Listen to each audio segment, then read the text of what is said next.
मेरे प्यारे विद्यार्थियों, मैं आप सभी का अपने चैनल पे स्वागत करता हूँ हिंदी विद डॉक्टर सतीश।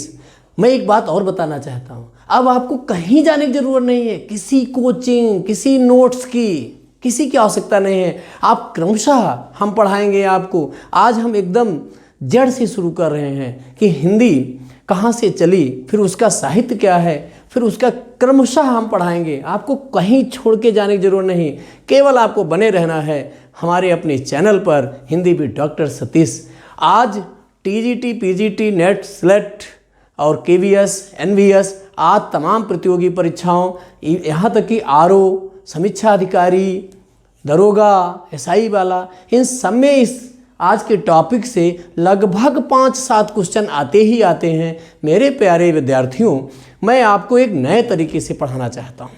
पहले मैं आपको हल्का, मैं वस्तुनिष्ठ ही पढ़ाऊँगा, आप एकदम चैनल छोड़ के मत जाइए पहले, लेकिन आपको थोड़ी थ्योरी हल्का सा 2 मिनट का केवल स्वाद के लिए बताना है। उसके बाद इस पर आधारित जितने प्रश्न अब तक परीक्षाओं में पूछे गए या जितने प्रश्न पूछे जा सकते हैं, उन सब पर हम लोग एक गहन दृष्टि डालेंगे। तो आज हम शुरू करते हैं हिंदी भाषा और विकास, कि हिंदी भाषा का विकास कहाँ से हुआ। तो पहले हम इसको थोड़ा समझ लें। देखिए, हिंदी भाषा और विकास 2 भाषा परिवार आए। आर्य भाषा परिवार, आर्य भाषा परिवार माने जो उत्तर भारत में बोली जा रही है, जहाँ हम लोग हैं, और दूसरा है दक्षिण भाषा परिवार। इसको द्रविड़ भाषा परिवार भी बोलते हैं। क्या बोलते हैं? द्रविड़ भाषा परिवार। क्या बोलते हैं? इसको द्रविड़ भी बोल सकते हैं, द्रविड़ भाषा परिवार। ये दक्षिण भारत में बोले जाते हैं। अब एक चीज़ बहुत ध्यान से समझना है बच्चा, इसमें नेट में प्रश्न पूछा गया है कि आर्य भाषा परिवार पुनः 3 भागों में बांटा गया। प्राचीन भारतीय आर्य भाषा काल, मध्य भारतीय आर्य भाषा काल और आधुनिक भारतीय आर्य भाषा काल। बहुत सही समझ रहे हैं आप लोग। देखो, प्राचीन भारतीय आर्य भाषा काल का समय ही पूछा गया है। अगर आप अभी नए शुरू किए हैं तो आपको पूरा याद कर लेना है। आप पुराने विद्यार्थी हैं तो आप इस बात को पीछे जाके विचार भी कर सकते हैं कि 1500 ईसा पूर्व से, ईसवी पूर्व नहीं है बेटा, ईसा पूर्व से 500 ईसा पूर्व तक, ये समय आपको ध्यान में रखना है। कई बार परीक्षाओं में पूछा गया है। और मध्य भारतीय आर्य भाषा काल का जो समय है 500 ईसा पूर्व से 1000 ईस्वी तक, और आधुनिक भारतीय जो आर्य भाषाएं हैं वो 1000 ईस्वी से अब तक चलेगा। कब तक मुझे पता नहीं है, आप लोग हो सकता है कुछ नया करें तो बदल जाए। हाँ, एक चीज़ और ध्यान रखना है। देखो, हिंदी की अपनी विशेषता है, भाषा की ही अपनी विशेषता होती है। भाषा की प्रवृत्ति होती है कठिन से सरल की ओर। मोस्टली हम लोग क्या जानते हैं कि पहले सरल पढ़ा जाए, ऐसा नहीं होता है। भाषा की प्रवृत्ति होती है कठिन से सरल की ओर। कैसे, वो मैं बताता हूँ। और हिंदी कहाँ से जन्मी वो भी मैं बताता हूँ। देखो, प्राचीन भारतीय आर्य भाषा में 2, वैदिक संस्कृत, लौकिक संस्कृत। वैदिक संस्कृत में वेद लिखे गए, उपनिषद लिखे गए। बच्चा, आप लोग खुद ही जानते हो, पूरे के पूरे जिले में एक आध आदमी होगा जो वेदों को पढ़ सके, नहीं तो नहीं ही मिलेगा। इसीलिए भाषा को कठिन से सरल बनाने का काम किया गया। और महर्षि वाल्मीकि ने क्या लिखा? रामायण। और ये लौकिक संस्कृत में लिखे गए। किसमें? लौकिक संस्कृत में। अब वैदिक संस्कृत में वेद, उपनिषद, लौकिक संस्कृत में रामायण है, महाभारत है। आपने देखा होगा कि रामायण पढ़ने वाले, समझने वाले, महाभारत पढ़ने वाले, समझने वाले थोड़ा लोग मिल जाते हैं, लेकिन आजकल वो भी बड़ा कठिन है। इसके बाद फिर भाषा पे काम हुआ। मध्यकालीन भारतीय आर्य भाषा में 3 भागों में पुनः पाली। पाली को बच्चा मागधी भी कहा जाता है। पाली क्या थी? बौद्ध धर्म की भाषा थी। और एक बात बता दें, पाली भारत देश की प्रथम देश भाषा है। प्राकृत जैन धर्म की भाषा है। और इन दोनों से निकल के प्राकृत के जो कुछ रूप थे उनसे अपभ्रंश, प्राकृत से क्या निकला? अपभ्रंश। और अपभ्रंश के जो रूप हुए, क्षेत्रीय रूप हुए, उनसे हमारी निकली हिंदी। क्या निकली? हिंदी। ये देखो लिखा हुआ है, हिंदी एवं अन्य आधुनिक भारतीय भाषाएं। कुछ विद्वान यहाँ पर अवहट्ठ शब्द भी जोड़ते हैं। क्या जोड़ते हैं? अवहट्ठ। लेकिन यही परंपरागत छोड़ के अब यही सही विभाजन है कि सबसे पहले वैदिक संस्कृत, फिर लौकिक संस्कृत, फिर पाल, फिर प्राकृत, फिर अपभ्रंश। अवहट्ट को चंद्रधर शर्मा गुलेरी ने पुरानी हिंदी कहा था। अवहट्ट को पुरानी हिंदी किसने कहा? चंद्रधर शर्मा गुलेरी ने कहा था। अब हमें ये देखना है कि हमारी हिंदी अपभ्रंश के किन किन रूपों से निकली और उसकी अपनी बोलियां कितनी हैं। ये टॉपिक बहुत महत्वपूर्ण है, यहाँ से प्रश्न तो कोई भी परीक्षा हो आता ही आता है। देखिए, वास्तव में जो हिंदी की जननी है वो सौरसेनी अपभ्रंश है। क्या है? सौरसेनी अपभ्रंश। सौरसेनी से क्या निकली? पश्चिमी हिंदी, राजस्थानी और भी एक थी जिससे हमारा अभी कोई बहुत प्रयोजन नहीं है। तो पश्चिमी हिंदी की अपनी कौन बोलियां हैं, इसको हमने तो लर्न करने के लिए लिखा था। कब्र, कौब, हरि, काशी, कन्नौजी, ब्रासी, ब्रज, कौसी, कौरवी, बूसे, बुंदेली, हरिसी, हरियाणवी। इनके अन्य नाम भी आपको ध्यान में रखना पड़ेगा। कौरवी किसे कहते हैं, खड़ी बोली को कहते हैं, ब्रज का क्या नाम, ये सारी हम आगे डिटेल में चर्चा करने वाले हैं। राजस्थानी भी जो हमारी आर्य भाषा है, इसको उपभाषा भी बोलते हैं। इसका सौरसेनी से ही जन्म हुआ और राजस्थानी की अपनी बोलियां हैं जयपुरी, मारवाड़ी, मेवाती और मालवी। कितनी है? 4। तो 5 ये हो गए, 4 ये हो गए, 5 4 9। बहुत सही समझ रहे हैं आप लोग। अगला है मागधी। मागधी से निकली बिहारी और बिहारी की अपनी 3 बोलियां हैं मगही, मैथिली, भोजपुरी। मग, मैं, भोज करें, ऐसे याद कर सकते हो। और फिर मागधी के बाद आता है अपभ्रंश का क्षेत्रीय रूप। क्या आता है? अर्धमागधी। क्या आता है? अर्धमागधी। अर्धमागधी से निकली पूर्वी हिंदी। पूर्वी हिंदी की अपनी बोलियां हैं अवधी, बघेली, छत्तीसगढ़ी। क्या है? अवधी कहाँ की? पूर्वी हिंदी की है। खस है अपभ्रंश। उससे क्या निकली? पहाड़ी। अरे ऐसे भी समझ लो यार, खस्ती क्या है? पहाड़ियाँ। बात खत्म हो गई। और इससे निकल के आई, वास्तव में तो 3 बोलियां थी, कुमायूनी, नेपाली और गढ़वाली। लेकिन अब तक इस नेपाली को कहीं कहीं किताबों में शामिल किया गया, लेकिन अब इसे बाहर कर दिया गया है। इसलिए हिंदी की अपनी 5 उपभाषाएं, इसको गिना जाए 1 2 3 4 5 6 7 8 9 10 11 12 13 14 15 16 17 17 बोलियां सही हैं। अगर 17 विकल्प में नहीं है तब फिर आपका विकल्प कितना इसको मिला के सही हो जाएगा? 18 सही हो जाएगा बच्चों। लेकिन इधर पीजीटी के एग्ज़ाम में 17 ही सही माना गया, बच्चों ने 18 लगाया था जो गलत था। ऐसे एक और अपभ्रंश के भी देखो 1 2 3 4 और 5 और 6 और 7 क्षेत्रीय रूप थे। ब्राचड़ से क्या निकली? सिंधी। पैसाची से क्या निकली? पंजाबी और लहंदा। और महाराष्ट्री से क्या निकली? मराठी। देखिए, चैनल छोड़ के मत जाना, अभी आपको देखना है, वीडियो पूरा देखना है। ये तो मैंने आपको केवल ऑब्जेक्टिव समझाने के लिए ऐसा किया। अगर ये थ्योरी नहीं समझाएंगे तो फिर आप किताबों में परेशान हो जाएंगे, उलझ जाएंगे। लास्ट में समग्र अध्ययन करने के बाद आपको केवल इतनी ही चीज़ें मिलेंगी। क्यों ना इसे समझ लिया जाए। अब चलते हैं हम लोग वस्तुनिष्ठ प्रश्नों की ओर। चलिए देखते हैं पहला प्रश्न क्या है। मेरे प्यारे बच्चों, देखो ये आपके प्रश्न हैं। इसी तरीके से प्रश्न हम आपको पढ़ाएंगे। पहले आप इनका स्क्रीनशॉट ले लो। ले लिए? ठीक है, अब मैं समझाता हूँ। देखिए, पहला प्रश्न आपका हिंदी भाषा और विकास से संबंधित क्रमशः सारे प्रश्नों को हम बताएंगे। इनमें से कौन सी प्राचीनतम भाषा है?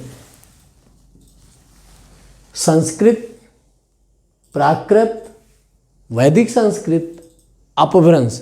देखो, हमने आपको बताया था, इसका क्रम ध्यान में रखना है। वैदिक संस्कृत, लौकिक संस्कृत, पाली।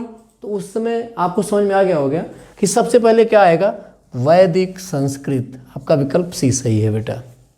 अगला देखिए प्रश्न, बहुत बढ़िया प्रश्न है। इनमें से कौन सी भाषा मध्य भारतीय आर्य भाषा काल की नहीं है? अब आपको ध्यान रखना है, मध्य भारतीय आर्य भाषा काल में कौन कौन था? तो अपभ्रंश, पाली, प्राकृत, संस्कृत। संस्कृत नहीं है। संस्कृत कहाँ जाती है पता है? प्राचीन वाले में सबसे पहले वैदिक संस्कृत, संस्कृत और ये 3 एक में है, पाल, प्राकृत, अपभ्रंश। ये मध्यकाल में है और आधुनिक काल में हिंदी और अन्य भाषाएं। अपभ्रंश भाषा का काल इनमें से क्या है? आपको ध्यान देना है। 1500 ईसा पूर्व से 500 ईसा पूर्व नहीं, आपको बता चुके ये नहीं होगा। 500 ईसा पूर्व से 1 नहीं, ये भी नहीं होगा। क्या होगा? 500 ईस्वी से 1000 ईस्वी, विकल्प आपका सी सही होगा। अगला प्रश्न बहुत इंपॉर्टेंट प्रश्न है, कई परीक्षाओं में पूछा जा चुका है कि हिंदी की उत्पत्ति किस अपभ्रंश से मानी जाए। क्योंकि हिंदी की उत्पत्ति ये बड़ा भ्रामक टाइप का लग रहा है कि उसमें सारे 3-4 अपभ्रंश थे, इसमें किसको माना जाए? मागधी नहीं, शौरसेनी।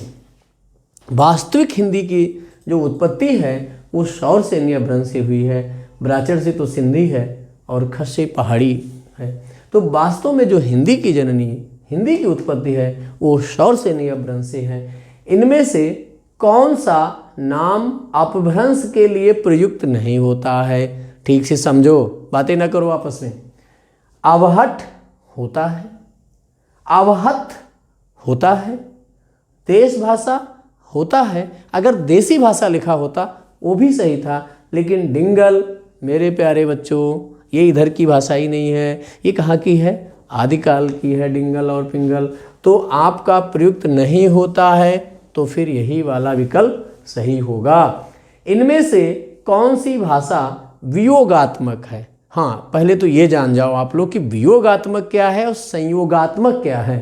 देखो, शब्द को जानते चलो कि वियोगात्मक जहाँ पर जो विभक्ति होती वो अलग अलग लिखी जाती है। जैसे हिंदी में हम लोग लिखते हैं राम ने पत्र लिखा, गुरु जी को नमस्कार है। अगर यही संस्कृत में लिखा जाता गुरुवे नमः, रामाय नमः, तो वहाँ पर विभक्तियाँ साथ में मिला के लिखी जाती हैं, इसलिए वो संयोगात्मक है। और जहाँ अलग लिखी जाती हैं तो वो वियोगात्मक है। तो संस्कृत भी संयोगात्मक है, प्राकृत भी संयोगात्मक है, पाल भी। अपभ्रंश हमारी जो है वो कैसी है? वियोगात्मक भाषा है, क्योंकि अपभ्रंश से ही हिंदी निकली है, तो हिंदी भी वियोगात्मक है।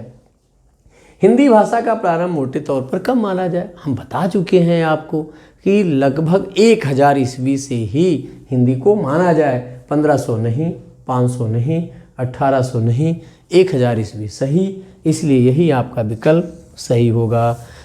जाइएगा नहीं, अभी बहुत सारे महत्वपूर्ण प्रश्न हमें बताने हैं आपको। चलिए अगला प्रश्न देखते हैं क्या है। मेरे प्यारे विद्यार्थियों, पहले आप इसका स्क्रीनशॉट ले लो जिससे आपको कोई दिक्कत ना हो पढ़ने में, फिर हम इस पे हम लोग डिस्कशन करते हैं। देखो, प्रश्न ये है, हिंदी में किसी शब्द के मूलतः कितने रूप होते हैं? तो इसमें पहला विकल्प है 8 नहीं, इसने शब्द के भेद नहीं पूछा है, शब्द का रूप पूछा है। 16 नहीं, 6 नहीं, तो क्या सही होगा बेटा?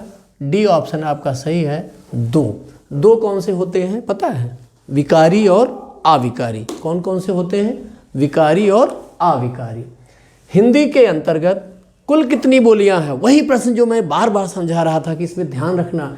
अगर 18 विकल्प में है और 17 है तो 17 ही सही है। अगर 17 विकल्प में नहीं है और 18 है तो 18। वही नेपाली को लोग ज़बरदस्ती ठूस दिए, इसलिए उसको बाहर कर दिए। डॉक्टर नगेन जी की किताब देखिएगा, तो इसमें विकल्प 17 सही है बेटा। क्या सही है? और 17 क्यों? अन्य किताबों में आपको 18 मिलेगा, तो आप बता सकते हो कि नेपाली को ज़बरदस्ती उसमें रखा गया, इसलिए अब 17 बोलियों का विकल्प आयोग ने भी सही माना है। इनमें से कौन सी पश्चिमी हिंदी की बोली नहीं है? देखो बच्चों, हम आपको इसीलिए पहले बताए थे, कब्र, कौब, हर, कन्नौजी, बुंदेली ये सब हैं और हरियाणवी ये हैं। इसमें पूछा है कौन सा? नहीं भाई, एक बात ध्यान रखा करो कि नहीं से बड़ा कन्फ्यूजन हो जाता है, इसलिए सबसे पहले प्रश्न पूरा पढ़ो और नहीं वाला प्रश्न देखो। तो पश्चिमी हिंदी की बोली कौन कौन सी है? खड़ी बोली है ना, बांगरू है, बुंदेली है, मगही नहीं है। वेरी गुड, ये आपका विकल्प सही है। इनमें से अवधी किसके अंतर्गत आती है? बताए थे ना, अवधी पूर्वी हिंदी के अंतर्गत आती है, पता है? पूर्वी हिंदी किसके? अर्धमागधी। तो बिहारी नहीं, राजस्थानी नहीं, पश्चिमी हिंदी नहीं, पूर्वी हिंदी सही। आपका विकल्प डी सही है। क्या सही है? आपका विकल्प डी सही है, पूर्वी हिंदी। क्या सही है? पूर्वी हिंदी। इनमें से कौन सी बोली बिहारी हिंदी की नहीं है? अब देखो, बिहारी के मैं आपको बता चुके हैं, जयमार मेवामाल, जयपुरी है, मारवाड़ी है, भोजपुरी है, मैथिली है ना। तो कौन सी नहीं है? मगही नहीं है। कौन सी नहीं है? मगही नहीं, मगही है, मारवाड़ी नहीं है, सॉरी विकल्प पढ़ने में गलती हो गई। मगही है। जय मार मेवावाल, माँ से मैं से मैथिली, भोज से मगमय भोज करे, मैं से मैथिली, भोजपुरी मगही। मारवाड़ी नहीं, ये राजस्थान की है। जय मार मेवा माल, ये इनमें से कौन सी नहीं है? तो फिर आपको क्या लगाना है? मारवाड़ी नहीं है। थोड़ा इसमें ध्यान से रखना, नहीं शब्द को ध्यान में रखना है। लखनऊ बाराबंकी किस बोली के क्षेत्र में आते हैं? अब अगर आप लखनऊ रहने वाले हो तो आपको पता होना चाहिए। कन्नौजी नहीं, कन्नौजी तो उधर है ना, कन्नौज हरदोई उदय के आगे वाला। वैश्यवाड़ी, अवधी, बुंदेली बोली की बात है, तो इसमें जो सही विकल्प है वो आपका अवधी सही है। अवध, हम लोग अवध क्षेत्र में आते हैं, इसीलिए लखनऊ का लखनपुरी था, बगल में ही अयोध्या है। बघेली बोली का केंद्र माना जा सकता है, क्या माना जा सकता है? रायपुर नहीं, भोपाल नहीं, इंदौर नहीं, रीवा इसका विकल्प सही है। आपका विकल्प ए सही है। चलिए अगले प्रश्न को देखते हैं। क्या भाई प्रश्न समझ में नहीं आ रहा है? थोड़ा ध्यान से देखो। अब ये कथन इस तरह से भी प्रश्न पूछे जाते हैं, इनमें से कौन सा कथन सत्य नहीं है? अब नहीं पर बहुत ध्यान दिया करो बेटा, क्योंकि जब भी नहीं पर नहीं ध्यान दिया जाता है तो उत्तर गलत हो जाता है। खड़ी बोली का मेरठ और बिजनौर क्षेत्र है। खड़ी बोली का क्षेत्र मेरठ और बिजनौर है। खड़ी बोली मेरठ के आसपास है। कन्नौजी का केंद्र फर्रुखाबाद इटावा है। अगला है ब्रज भाषा का केंद्र दिल्ली है। यही गड़बड़ है, तो आपको यही आपका उत्तर सी सही हो जाएगा। आपका उत्तर क्या सही हो जाएगा? सी, कि ब्रज भाषा का केंद्र दिल्ली नहीं है। दिल्ली किधर है? मथुरा। इधर ब्रजभाषा किधर है? मथुरा की तरफ, और दिल्ली उधर है। अब है अगला प्रश्न, बहुत बढ़िया प्रश्न है कि असत्य कथन छाटिए, ये भी ध्यान देना है। विद्यापति भोजपुरी के कवि हैं, ये तो भी हम आपको विद्यापति और अमीर खुसरो अलग से पूरा पढ़ाएंगे। हरियाणवी का एक नाम बांगरू है, हाँ है। बुंदेली का क्षेत्र झांसी ललितपुर है, ये आपको समझना है, तो है। बुंदेले हर बोलो के मुँह हमने सुनी कहानी थी, खूब लड़ी मर्दानी वो तो झांसी वाली रानी थी। तो यहाँ तो मैच कर रहा ना, इसलिए सही हो गया। तो इसमें असत्य क्या हुआ? असत्य हुआ ए विकल्प, विद्यापति भोजपुरी के कवि नहीं है। फिर अगला प्रश्न बहुत बढ़िया, स्टैंडर्ड लैंग्वेज, मानक भाषा। मानक हिंदी का मूल आधार कौन सी बोली है? तो इसको विद्वानों ने बताया ब्रज नहीं, खड़ी बोली, बिल्कुल सही विकल्प आपने बताया। खड़ी बोली मानक भाषा है। मराठी भाषा की लिपि कौन सी है? मराठी ध्यान में रखना है। फारसी नहीं, गुजराती नहीं, देवनागरी है, इसलिए इसका विकल्प क्या सही होगा? मराठी की मराठी सही ना कर देना, देवनागरी। खड़ी बोली हिंदी का विकास किस भाषा से हुआ? देखो बोली वाला, आप चार्ट बिल्कुल दिमाग में रखिए, सारे प्रश्नों के उत्तर वहाँ से आप निकाल सकते हैं। खड़ी बोली कब्र कौबहारी कौरवी, देखो खड़ी संस्कृत नहीं, प्राकृत नहीं, ब्रजभाषा खुद ही बोली है। अपभ्रंश से, किससे? अपभ्रंश के जो क्षेत्रीय रूप था सौर सैनी, ध्यान करो वहीं से। तो ये वाला विकल्प आपका बेटा डी सही है। अगला है अपभ्रंश भाषा का विकास। देखो खड़ी बोली का विकास अपभ्रंश से हुआ, तो अपभ्रंश का विकास किस भाषा से होगा? आपको पता होना चाहिए। वो चार्ट जो हमने आपको बताया है वो बड़े काम का, उसको आप दिमाग में रखिए। वैदिक संस्कृत, लौकिक, पाली, प्राकृत, अपभ्रंश, तो क्या सही हो जाएगा? अपभ्रंश भाषा का विकास किससे हुआ? प्राकृत। ये आपका सही हो गया। एक बात और बता दें बच्चों, मैंने पूरी कोशिश की हिंदी भाषा की उत्पत्ति और विकास, इससे संबंधित 20 प्रश्न आज हम लोगों ने पढ़े। फिर हम अगले वीडियो में भी 20 प्रश्न पढ़ेंगे। जब तक इनके सारे महत्वपूर्ण प्रश्न हम लोग नहीं पढ़ लेंगे तब तक इसके पार्ट 1, पार्ट 2, पार्ट 3 आते रहेंगे। आपको अब कहीं जाने की ज़रूरत नहीं। हाँ, मनुष्य से गलतियाँ होती हैं। अगर आपको कोई प्रश्न समझ में नहीं आता है या कोई उत्तर आपको डाउट लग रहा है, आप नीचे कमेंट बॉक्स में उसको लिखने में कोई संकोच ना करिए। मैं भी विद्यार्थी हूँ, मैं आपके सारे प्रश्नों की सारे प्रश्नों का शंका का समाधान करने की कोशिश करूँगा। आप लोग इसे देखते रहिए। और यार कोई समस्या तो है नहीं, उसे सब्सक्राइब करो ना, बढ़ाओ थोड़ा सा, आपका अपना प्री चैनल है, यहाँ आपको सब निःशुल्क तो मिल रहा है। तब तक आप लोग पढ़िए, मस्त रहिए, एंजॉय करिए। बहुत बहुत धन्यवाद।